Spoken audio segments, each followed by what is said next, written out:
So hello everyone, good morning. আজকে দেখো আমার বাবা 1 কেজি 2 কেজি না, একেবারে 5 কেজি বেগুন নিয়ে চলে এসেছে। দেখছো কত বড় বড় বেগুন। তোমরা আবার ভেবো না যে এই বেগুনগুলো এত বড় বড় দেখতে বলে পাকা হবে।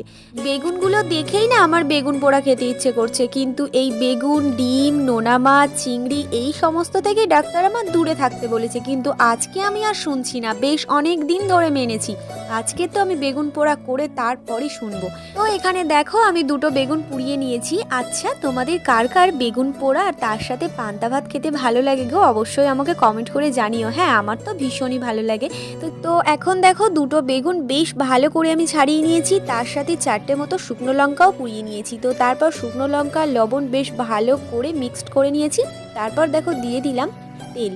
তো তেল দেওয়ার পরে দেখো এখানে বেশ কিছুটা আর কি কোচানো পেঁয়াজ দিয়ে দিলাম। তো তারপর ভালো করে মেখে এখন পান্তা ভাত আর তার সাথে বেগুন পোড়া দিয়ে খেতে বসে পড়লাম। তো চলো টাটা।